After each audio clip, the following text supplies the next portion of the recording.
माझे नाव कार्तिक दीपक कातोरे. माझे नाव ओंकार सुनील काळे. माझे नाव पार्थ अमोल पवार. आमच्या शाळेचे नाव आहे पृथ्वीराज कपूर मेमोरियल हायस्कूल. आमच्या प्रोजेक्टचे नाव रेल्वे ऍक्सिडेंट सेफ्टी प्रोजेक्ट. सध्याच्या काळात सर्वजण खूप घाईत असतात. सर्वजण वेळेच्या स्पंदनात जखडलेले असतात. पण अति घाई संकटात नाही, या म्हणीप्रमाणेच अति घाई केल्यामुळे अनेकदा अपघात होतात. आम्ही न्यूजपेपर, टीव्ही, मोबाईल, लॅपटॉप यावर रेल्वे ऍक्सिडेंट सारख्या अनेक दुर्घटना पाहिल्या आहेत. अनेकदा लोक घाईत असताना रेल्वेचा अंदाज न घेता कानात हेडफोन घालून रेल्वे पटरी क्रॉस करण्याचा प्रयत्न करतात.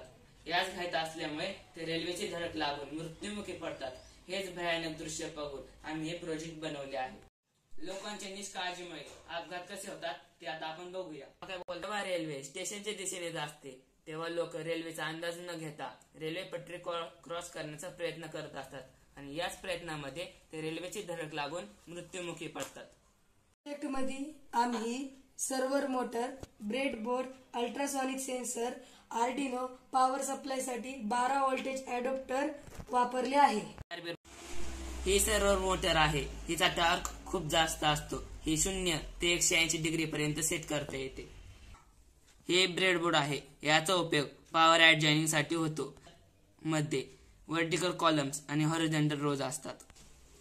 हे अल्ट्रासॉनिक सेन्सर आहे. हे साऊंड वेव्हवर काम करतं. याच्या एका साईडला ट्रान्समीटर तर दुसऱ्या साईडला रिसिव्हर असते. हे आर्डिनो आहे. याच्यामध्ये आम्ही प्रोग्राम सेट केलेला आहे. याच्यामध्ये आम्ही कोड हा लॅपटॉपच्या साहाय्याने इनपुट केलेला आहे. हे 12 व्होल्टेज अडॅप्टर आहे. याच्या मदतीने आम्ही पॉवर सप्लाय करतो. याच्यामुळे 220 व्होल्टेज डायरेक्टली 12 व्होल्टेज मध्ये कन्वर्ट होते. आता हे सर्किट कार्य कसे करते हे मी तुम्हाला थोडक्यात सांगतो. जेव्हा रेल्वे स्टेशन पासून 1-2 किलोमीटर अंतरावर असते तेव्हा अल्ट्रासॉनिक सेन्सर त्याला डिटेक्ट करते व सर्व्हर मोटरला कळवते. त्यामुळे गेट ऍक्टिव्ह होते. जेव्हा ट्रेन स्टेशन पासून 1 ते 2 किलोमीटर अंतरावरती असते तेव्हा अल्ट्रासॉनिक सेन्सर त्यात स्कॅन करते आणि गेट ऍक्टिव्ह होते.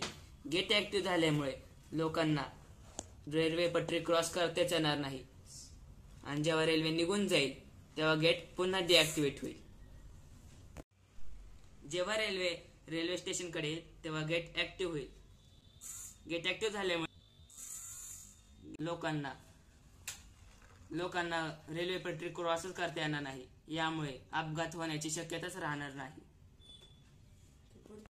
मित्रांनो, आपण जर हे प्रोजेक्ट समजून घेतले आणि जर नीट समजून घेतले आणि जर वास्तवात आणले तर मला खात्री आहे की अनेक निष्पाप लोकांचे जीव वाचतील. धन्यवाद.